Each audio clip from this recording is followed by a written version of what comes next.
Oh no. Are we good? All right, welcome to tonight's fireside chat. My name is Ramit Sethi, and there is a question that I believe is taking on increasing urgency. And, we have access to a lot of SEO data, search terms, search volumes, paid, all kinds of stuff. And that question that's been echoing across the globe is, why are Indian people so damn good at spelling bees? Hey, I'm just telling you what the data says.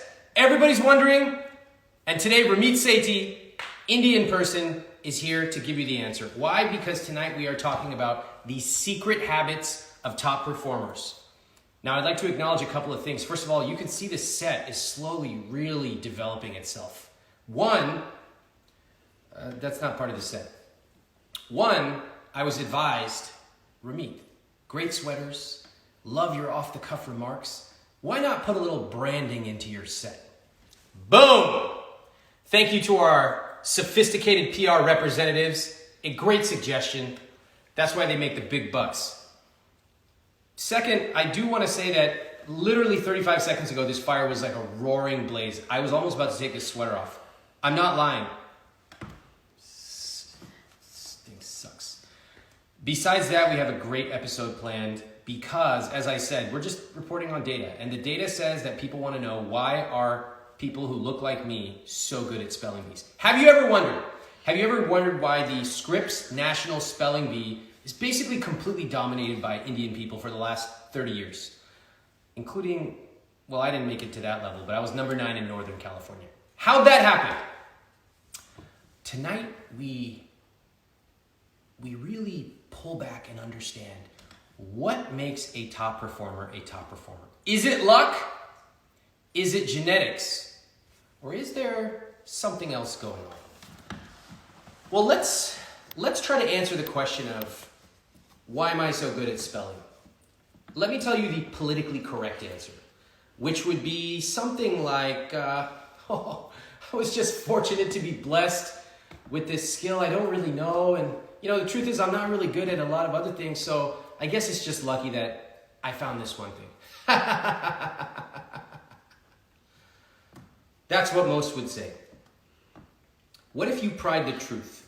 What if you actually got the truth? Truth might go something like this. When I came home in 6th grade, I would grab a snack, and then my mom would open up a spelling book, literally a book with words, and she would quiz me for about 2 hours. How about that? That is something that you don't hear people talk about. And whether you are a top performer at spelling, at fitness, at parenting, you never hear people admitting what they actually do to achieve those results. Instead, you should just follow your passion, said every commencement speaker. Meanwhile, one thing they obscured and neglected to mention was they spent literally thousands of hours, trial and error, making mistakes, learning from mentors, teachers, advisors, dedicating themselves to the craft, and they finally became masters at it. So tonight, what I want to do is demystify excellence and really point to the behavioral sides of it. There are specific behaviors that top performers do that others do not. And my dream is that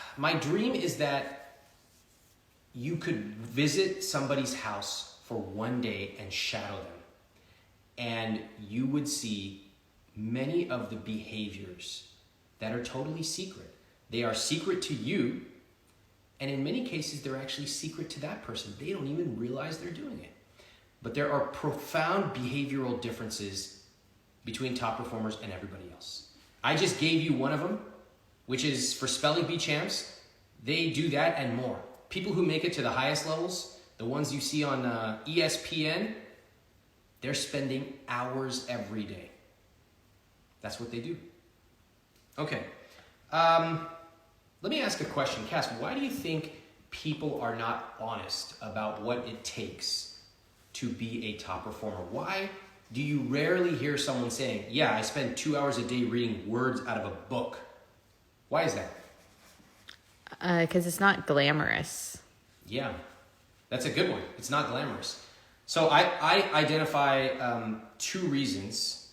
I like yours though, so let's say that as 3. Mm-hmm. My number 1 was everyone would hate you if you told the truth. Mm-hmm. If you actually admit what you do, it is not glamorous, and suddenly it removes the mysticism, the genetic gift, and it forces others to acknowledge, hey, I don't spend 2 hours a day working with my son or daughter on their reading, or I don't spend an hour and a half training, or I don't do copywriting. I talk about it, but I spend 30 minutes a week. Why am I not converting 3.5% on my sales page? I don't know. You haven't written anything in 3 years. You've been on Twitter. So that's number 1. Everyone would hate you if you told the truth. And number 2, many successful people don't even know their own habits. That's a crazy thing of all. I want to give you an example. I remember this. There was this super ripped friend who used to say, all you need to do is work out 3 times a week. You don't need more, da-da-da-da. I run into him at the gym on a Saturday. He doesn't train on Saturdays. I go, hey man, what are you doing here? He goes, oh, nothing, I'm just, doing a light workout. I said, don't you only work out like Monday, Wednesday, Friday? He goes, oh yeah, it's my off day. This guy didn't admit that he does cardio on his off day. Why? 1, he doesn't really consider cardio a workout. To him, it's just, cardio. 2, this guy's going around preaching to everybody, 3 times a week, 3 times a week. He doesn't do that. It's like your soul cycle instructors. They're like, get on the bike for 45 minutes, you sweat. That's not how you got to look like that. I know what you did to look like that. Yes, you might do some cardio a couple times a week, but you're doing a lot of other stuff. But they don't admit it. Sometimes they don't admit it because everyone would hate them. Sometimes they don't actually even admit it or know it themselves. Okay? And then I like yours. It's not glamorous. Mm-hmm. It's not glamorous to talk about the work. It's more glamorous to say, I don't know, I'm just so fortunate. I don't know, it just happened. And I guess I should admit that, of course, some people are better at some things than others. Like, you can spend a lot of time, you can spend the same amount of time practicing your video skills. Anybody watching this? And who's some person on TV that's really good? Conan O'Brien. Conan O'Brien's going to be better than you. Let's just admit it, all right? I could spend the same time. He's better. He has a gift. But most people don't even spend a quarter of the time as a master, okay? So there is a room for talent. Of course there's a room for that. We have to allow for that. But I focus on what I can control, and that is behavioral. So I wanted to show a few examples of top performers and what they do. Have you ever met somebody who seems to remember people's names and just they have a great memory? They remember your name, they ask about your kids or your family. You meet them 2 years, they're like, oh, how was that trip to Greece? You're like, wow, what? I told you about that? It seems like they're just naturally gifted. But I have a few friends like that. I ask them what they do. Here's what they told me. Ongoing data entry into a CRM. So they use whatever CRM, Excel, whatever. They track everything. Last time we met, they track the stories. So they go home and they type up quick notes. And then they review them before they meet you the next time. Doesn't seem so glamorous anymore. Mm-hmm. Kind of seems like a serial killer sitting at home at night, sitting at home under a fluorescent light like this. He told me that he likes Santorini. Santorini. Next time I see him on 7/26/22, gotta ask him about Santorini. But who cares if it doesn't seem glamorous? They want to create a relationship, a bond. You don't see all that back-end stuff. All you see is this guy 2 years from now, he's like, how was the trip to Santorini? Oh, wow. And you're like, all right, so that's somebody who memorizes names. Has an amazing body. How do they do it? Genetics? No. Here are some of the things that the top performers I do, the behaviors that they practice. When eating out, they look up the menu ahead of time, they plan what they're going to order, and they adjust the rest of their day's calories so that they can fit it in. Think about that. How many of us have actually proactively looked up the menu of the restaurant we're going to go to, chose what we're going to eat, calculated the calories, and flowed the rest of our food consumption for that day? Virtually nobody. I'm talking about people who look like amazing and they prioritize their aesthetics or their health. That's what I'm talking about, top performers. Now, at this moment, there's about 75% of people watching saying, this asshole, I don't want to be a psycho who's writing names in fluorescent lights, and I don't want to be going on Yelp to every single restaurant, oh, you're so annoying. That's okay. If you don't want to do it, don't do it. I'm simply trying to shed some light on what top performers do. And you can apply these principles to whatever the case is that you want. My sister, this is, you want to talk about top performers, let's talk about how people eat spicy food. Oh my God.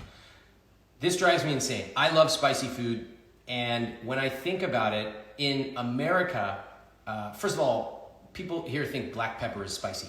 Don't ever talk to me. If you think black pepper is spicy, click the big X at the top right of your screen, and please leave my community. We will never get along. So Indian people like spice, but Thai people like even more spice. How does it happen? I had the chance to actually observe this. My sister brought her son, my nephew, over. I think at the time he was like 4 years old. And she was feeding him something. And he goes, Mommy, it's too spicy. And you know what she said? Drink your water. And I was like, that's how it happens. Repeated exposure. And instead of saying, oh, these kids can't handle spice. Oh my God, the genetics don't allow. No, drink your water. And this is how entire communities become accustomed. When we were in Japan, Cass, remember what we did on that last day? We were at one of those sushi boats, and we saw these somewhat crazy sushi dishes coming by, and then we saw this little kid sit down next to us. He must have been 4 or 5 years old. And his mom was pulling these things off the trays, and she would cut them up into halves or fourths. And we were looking at each other and saying, can you imagine a kid in New York or New Jersey or Oregon eating food that looks like this? No, it would be inconceivable to us culturally to be eating. The answer is not simply that they are genetically different. No, the answer is look at the behavior. The parent brought them into a place where they are exposed to this. It's normal to eat it. They see everybody else eating it, and they do this over and over and over again. It's no surprise. It's behavioral. You can control your behavior. Not all of it, but to a large extent you can. So I find that immensely liberating. It means that I can control the way I look. I can control the way I feel. I can control my skill level on this video. Now, I may be starting at a different place, right? I may, I may have some genetics that do allow me to excel or hold me back. But I'm still going to operate and optimize within the band that I can achieve. And I can control my behavior above anything else. So we talked about memorizes names and what they do.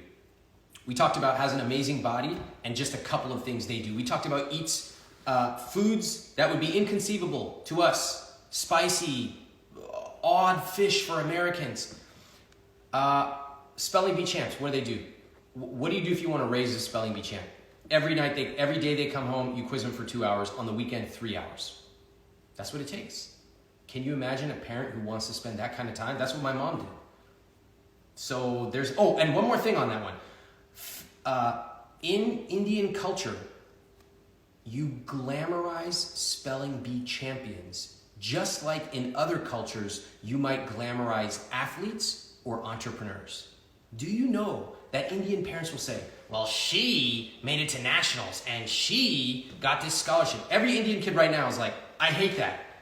But it also is it's a thing or a cultural characteristic that causes you to peg excellence to a certain level. This person's a doctor. This person's an engineer. And I'm not saying you have to agree with it. I was told to be with a dead fire. I chose not to follow it, but I appreciate how different people peg excellence to something different.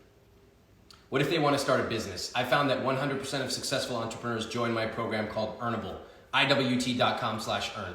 Just kidding. Or am I? So in my final wrap up here, and then I would love to go to comments about successful people. I want to ask people watching tonight, what is a behavior that you have noticed of top performers? Something that is not obvious. Could be how do you get your kid to eat spicy food? It could be how do you wake up early in the morning? Whatever it is. What is it for you? Type that in the chat room. And then we will do questions after that in the question box. My dream again is that you could go into someone's house and shadow them for one day. That you could really see the secret habits of top performers. And they would be so mind-blowing. When you see what people do, the way that they do phone calls, the way that they even think about what they eat, who they spend time with, where they set boundaries. You see top performers, and if somebody calls, they can be very polite, but they can also say, you know what, I'm not interested, thank you very much, bye. Whereas somebody else who may not be as in control or have developed those skills might listen to some telemarketer for 15 minutes before saying, I'm not interested, thank you very much, maybe you could try back tomorrow. Totally different. So that would be my dream. Now, most of us don't have that opportunity. I actually think it's really rare that any of us have the chance to shadow someone for one full day. So what can we do instead? We can study what the best do. We can read their interviews. And we can ask our friends like, hey, how do you do that? Tell me the truth. How did you achieve that? Break it down. What did you do on day one? What happened then? What were the hardest parts? How did you know you were on the right track? That's when you know you're starting to get the truth.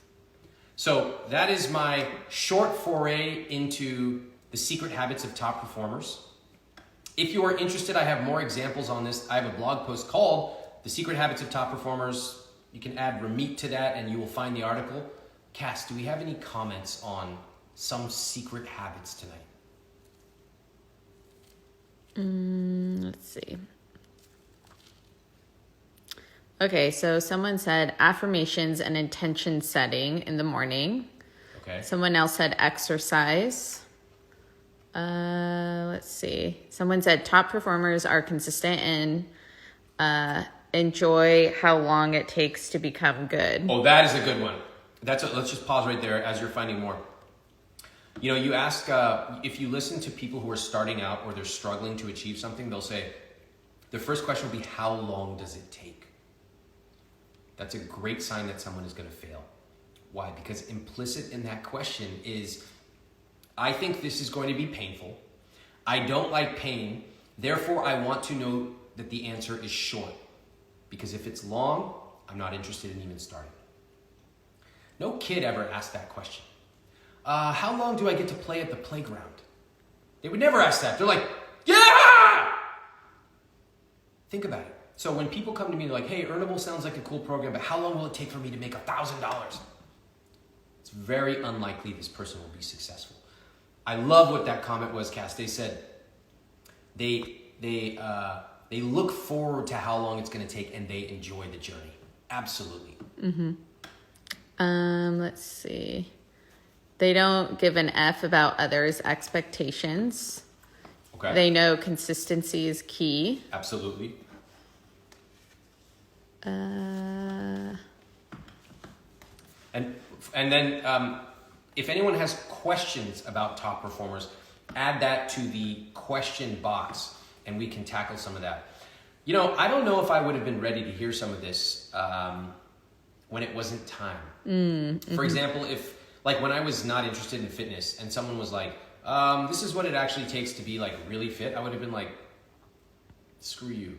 I don't want to do that. First of all, it doesn't even sound fun to go in the gym. I certainly don't want to sit there and calculate all these numbers with food. I just like chips and salsa.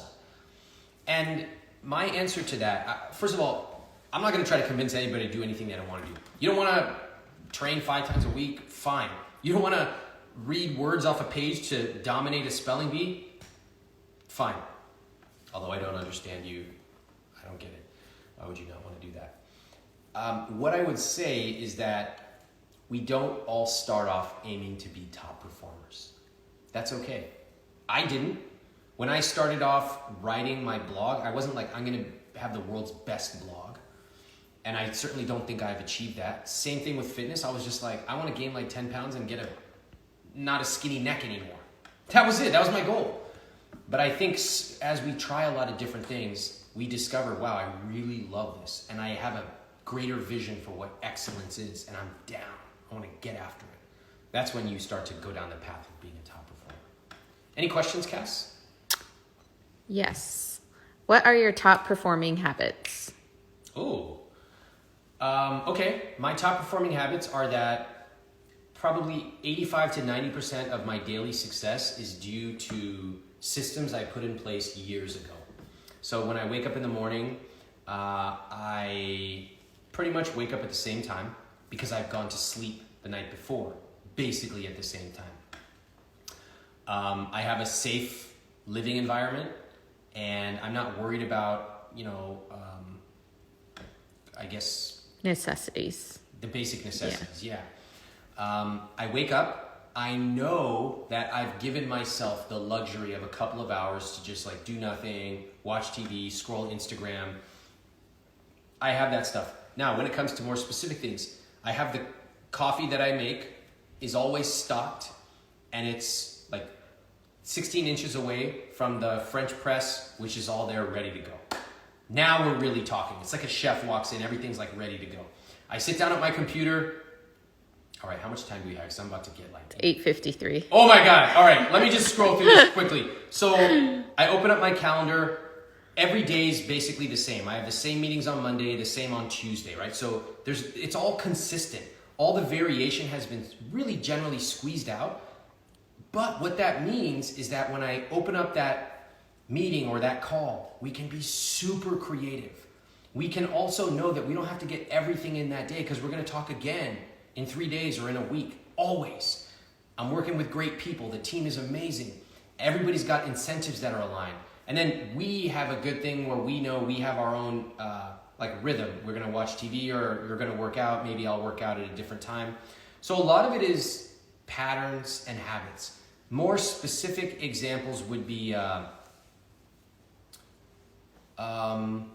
basically like the real like nitty gritty is when I double click on my calendar, everything is ready to go. It takes me to a link, which takes me to a bookmark, and I can start writing, and I already know exactly what I'm supposed to do. And also your calendar is like... Oh yeah. Yeah. That's like the amazing. master organizer of everything. So I use a calendar, and it is blocked off, but it also is realistic. It has open space for me to walk or just think or catch up on other stuff. So the calendar guides everything, and the calendar has been thought about for many, many, many months and years. And by the way, anyone who wants to know some of these more productivity stuff, we have a program called Finisher's Formula. How do you finish what you start? This is a classic one. A lot of productivity programs are all about like tactics. Yes, there's some tactics like the ones I just talked about. I go into more detail. You can actually see my calendar. But a lot of it is psychological. A lot of times you have the time, but you're not psychologically focused on actually doing it. So Finisher's Formula, you can get it at iwt.com/products.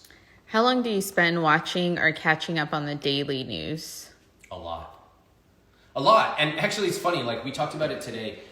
We were talking about what makes copy great in one of our product calls because we're creating something around that. And for Earnable students, you will have access to this right away or soon. And of course, we've developed our copy skills and we've practiced and all that stuff. But there's also this element of just knowing what's going on in the zeitgeist, right? And those of you who have seen my recent in fact, those of you who are watching right now, there's something going on in the zeitgeist where you want some daily comfort, where you want something to look forward to that's not negative. That is paying attention to what's going on Reddit, on the news, and just deciding what do we want to do about that. So I track it every day. Part of it's just entertainment, but it flows right into our copy. How do you create a circle of successful people at a young age? The best way you can do it is to become successful first. And successful people want to hang out with other successful people. If you are a nobody trying to knock on the door and get into the poker game with a bunch of A-level people, why would they have you there? It makes no sense. And frankly, once you make it to that level, you're not going to want someone who just knocks on the door and tries to skip ahead. Best thing you can do to attract those people is to become successful yourself. Now, a shortcut to do that is to get great mentors, follow their advice, and then double back and tell them, I took your advice, this is what I learned, this is what I got out of it, thank you. You do that, you're gonna instantly move past other people. Another program that shows you how to do that, Instant Network, also on iwt.com/products. Are there differences between top performers' personal and professional habits? Yes, and they're not always correlated. There's a lot of people who are professional successes and complete personal messes. Classic. See this a lot. Actually, you see this a lot in self-development. You got someone who's out there like, I really have completely failed at life and nothing is going right. I think I'll become a life coach. And then they somehow get a bunch of clients, at least for 6 months. So yes, they're not always correlated, but there are people, and this is a thing that people often don't understand. I remember actually, I was my first year at Stanford, and there was a panel of professors, and one of them, they're all like Stanford professors. These are the best in the world. And one of them was talking about the other one, who's a chemistry professor. I believe he was a Nobel laureate. And he's like, I can't understand it. They're all speaking about each other on this panel. He goes, it is so frustrating to listen to him. Not only is he a chemistry Nobel laureate, but if you ask him about any philosophy book, he's read them all. He knows everything. It's unbelievable. And that was a great example that, not always, but in rare cases, the very best in one domain are also extremely good in other domains. In other words, there are people who have mastered the behaviors and they can cause them to move between verticals, between areas. And so it's not that they are amazing at work and horrible parents. No, they're actually amazing, amazing, and amazing. And if you find those people and you can study what they do and ask them, befriend them, you will have a massive leg up in life. What's your advice to perfectionists? I feel like it's such a hindrance for me sometimes. I agree. Well, Cass, I think you've told that story about perfectionism with your website before. Oh, yeah. First of all, what is your website? nextlevelwardrobe.com, and check out my blog too. Okay, thank you. And what do they get at this site? What is this? Next Level what? Next Level Wardrobe. They get amazing style advice. Okay, very good. So can you tell the story about perfectionism for you? Yeah, I can actually relate to this question. So basically, when I started out my business, I didn't know how to build a website. Went to Squarespace, bought a template, started crafting this website. I was, typing in the code and stuff. And then one night it was really late, probably like 10 or 11 p.m. And you had noticed that I was like super, super frustrated at the computer. Yeah, banging on the computer on the verge of tears.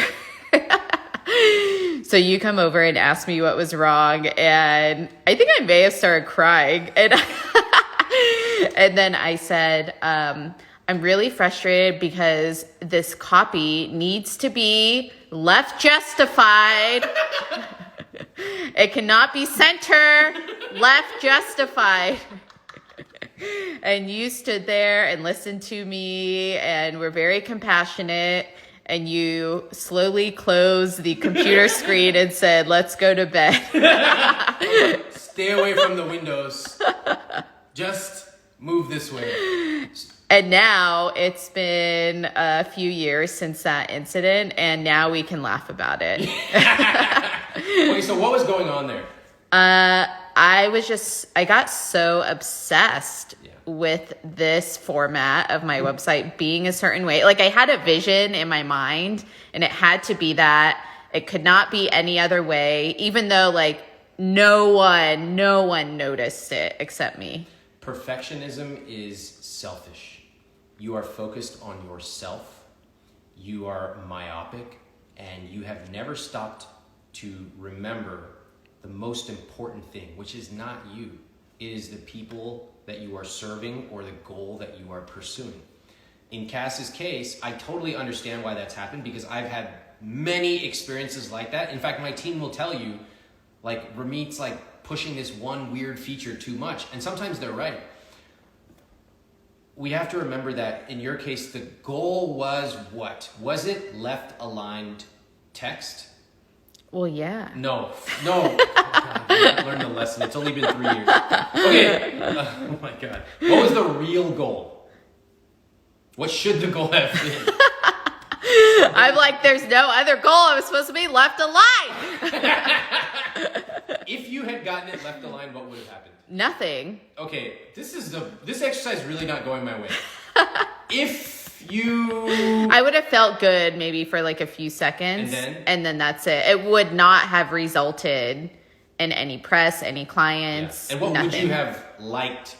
What was your goal at the time? Like, what would have made you really happy? Forget about the justification. What were you trying to do with your business? Well, I wanted to grow it at that time. How? And via my website. By getting clients. Yes. Paid you. Yes. So if you'd gotten $10, $20, $30, $50,000, that would have been great. Mm-hmm. See, the thing is, when we get really tunnel vision, myopic, we forget to zoom out and remember and make the connection. Is left justification really connecting with my goals? Most of us don't have goals. That's okay. I'm not particularly goal-oriented myself in a lot of things. But if you really get honest with yourself and you say, what am I trying to achieve here? And then Cass was like, left alignment. Okay, why? Do the 5 whys. Why? Because it just needs to. Why? Because then I'll have a website. Why? Because then I'll be proud of myself. Why? Because then I'll get clients. Why? Because then I'll grow my business to this number. Why? Because that's my goal. And if you really push it, why? Because this is what I was put on this planet to do, blah, blah, blah. Right? Mm-hmm. And so if you really kind of contextualize it that way, you realize this left alignment really is so minor. It's like, I don't need to talk about this. I could skip that and go straight to getting tons of clients, which, by the way, you did. You crushed it. Mm-hmm. Your business grew massively. And like, who really cares about left alignment? So I just want to say perfectionism is selfish. Focus on the people you're trying to serve or your goal, and then you can just sidestep the entire issue anyway. What kind of calendar do you use? Google Calendar. Tools don't matter. Stop asking me about tools. I don't care. Give me a pen. I'll write better than many people. It doesn't matter what kind of pen. However, I don't use any kind of pen. So actually, don't give me. Do you use Bic pens? Bic? I'll never pick up a Bic pen in my life. Oh my gosh. Jeez. No, it's just this. All right. Yeah, I won't. Okay. I'm just reading through. Okay. Where can people find you, by the way? You can subscribe to my newsletter, iwt.com. Put your email address right there in the quiz. People want to know how to earn more, especially right now, talking about side income, finding an idea. We show you how to do that with our new Earnable program, iwt.com/earn. People want to know about money. Get this. Oh, and my publisher, workman.com, I believe they're running some special discount and they have a bunch of links to indies. So workman.com, go through them and you will find a bunch of links to retailers. How can I learn to enjoy the process more? How can I learn to be more patient about getting there? Wow, that is a really good question. Actually, okay, I'm going to give my answer and then Cass, if you have one too. Okay. Okay, let me talk about one that I just kind of naturally liked and then one that I did not like. Okay. One that I have naturally liked is writing. So since I was in junior high, even elementary school, I really liked writing. I found that I was good at it. And then I got nurtured and mentored under a high school teacher, Mrs. Shelton, who really helped me to perfect the mechanics of writing. Like I was like, ooh, the subjunctive tense. But also really get into more of the artistic side to be able to express my voice. And I'm very thankful for that. You know, in everything IWT does, I try to honor my teachers as far back as elementary school. So I still remember Mrs. Shelton. She was the dedicated in one of my books. And so that kind of came easily to me. And then I put in a lot of reps and got better and better, got editors and all kinds of stuff. One that didn't come so naturally was fitness. And I remember first of all, didn't have the surroundings. My family didn't really work out when I was a kid. We didn't talk about things like protein, none of that. None of that. It wasn't a part of our culture. But I was fortunate that I sought out people eventually who helped me. And I did a lot of ups and downs, misses. Like I went and then I would stop and I would not know about progression, all kinds of stuff. I remember when I finally got a trainer, which is another big pivot point, and I told him, like, I hate training. Like, I come here because I want to look better, but I hate it. I hate sweating. And I would make these jokes. And I think I did actually hate it, but over time I actually came to love it. I came to love the craft. I came to love the simplicity of, when I go to work, you could do a million different things. With training, I do what my trainer says. I show up, I work out for an hour, and every week, every month, I can see results. Finally, I learned to love the connections that I could make, the patience that I would develop. At first, I was definitely impatient. I want to look like that. Why is it taking so long? And then I got honest with myself. I'm like, well, I'm not really eating right. And so once I figured out how to do that, which was another multi-year process, I started to really dial it in. And then I was like, oh my God, this works. So those are my two stories. I don't really have any specific lessons, but I thought I would share that sometimes you just click. You find something you love and it, whatever it might be, you're just in it. You're kind of in flow. For me, that was writing for a long time. But the second one, just like anybody, I had unrealistic expectations. I didn't have the right psychology. I didn't have the right context. I went through a lot of ups and downs, but I was fortunate to have good teachers. And when I still remember day one, I walked in to that gym to get a trainer, and they said, that's gonna, because they were like, what's your goal? I'm like, I want to gain 10 pounds. He looked at me, he's like, that's gonna take at least a year. I'm like, I don't care how long it takes. And that means I was ready to be a student. I was ready. And you can look for the best teachers and the best programs and all the best features, but what you really need to do is look inside and say, am I ready to be the best student? Cass, what about for you? Anything you want to add? Oh, so for me, I would say just throughout the years, knowing and repeating to myself, like, it's going to take a long time. And going into it with that mindset versus paying X amount of dollars and getting quick results that are not going to last. Yes. Right? So I think it's like your mindset going in. And then the second part of that is tracking things. So for example, with my fitness journey, I have photos from years ago of what my body was then over the years to now. And so whenever moments of doubt or stuff like that pops in, it's good to go back to the photos or maybe journal entries and read through like how far I've come. Those are great answers. Do you journal anything? Like, no, I just do this. Oh, okay. Yeah, it's all journaled on youtube.com/Ramit Sethi. So one day, somebody in the future can come and say, wow, what was that guy doing? What was that guy ranting about big pens on April, whatever day it is? Is it even April? Oh, it is, huh? Okay, one more question. Okay. All right. This is a good question. Let me see if I can find it. Okay. Oh, before you ask that, I want everyone to think, who are you going to tag after this question? Because I guarantee one of your friends needs to watch this with you. It has some really interesting content about improving your behavior, changing the way you think about success. So think about who you are going to tag, and then I'm going to ask you at the end of this. Yeah, this is actually a good question for family, friends, like on the Zoom calls everyone is doing right now. Ooh. So, okay, last question. How to help others help you to be a top performer?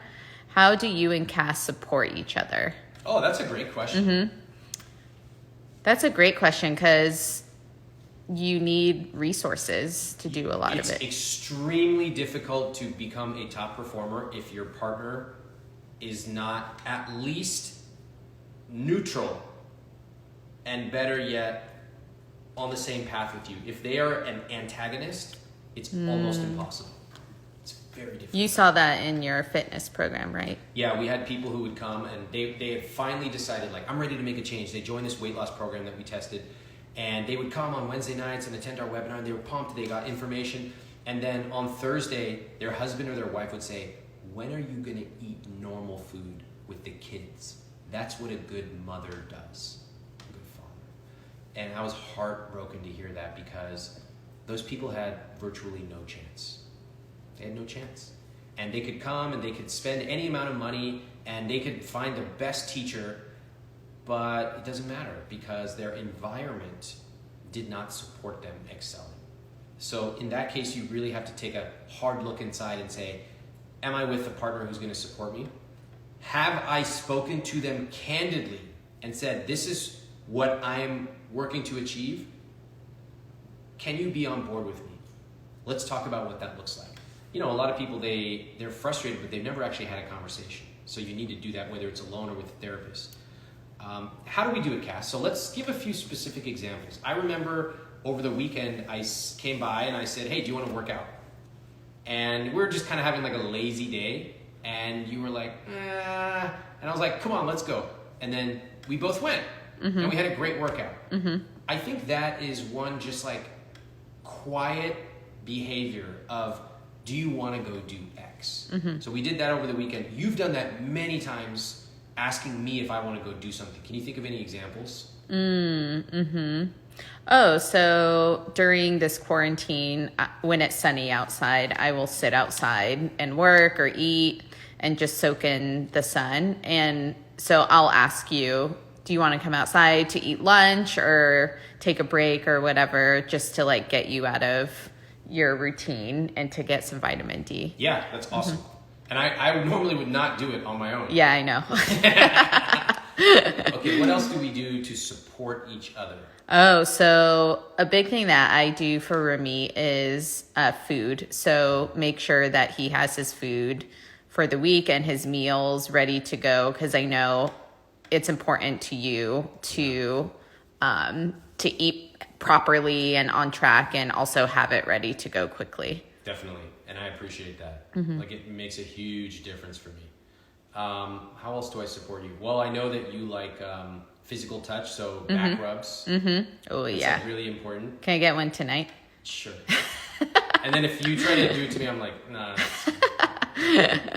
So those are some things. Are there any other things like business stuff we talk about? Mm-hmm. And then sometimes...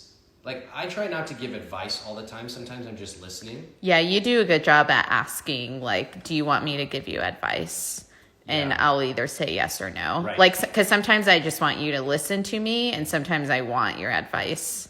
Yeah, that's a tough one. I think a lot of guys probably, we just kind of, like, we're ready to give advice. Especially if you're in the professional advice business. Yeah, you're ready to get solutions out there. Yeah, so that's a way that I think I can support, even though it's like not my natural tendency. But I have to say that I like giving advice in certain contexts, but like in other contexts, I don't want to do it. Mm-hmm. It's not the way to go. Mm-hmm. So I think there are a lot of subtle things we do that support each other, whether it be, let's go do this, let's go do that, physical touch, acts of service. Mm-hmm. Those are some examples of what we do. And I don't think we're perfect. I think we set up those times, which I think we've fallen off the wagon on a little bit. We got to get back on that. But one of the things I talked about on that Tim Ferriss podcast was how we have a regular standing like relationship time where we talk about what's going well, what can we improve, what are we enjoying, and that kind of keeps us on track. Or it just helps us have space to do it.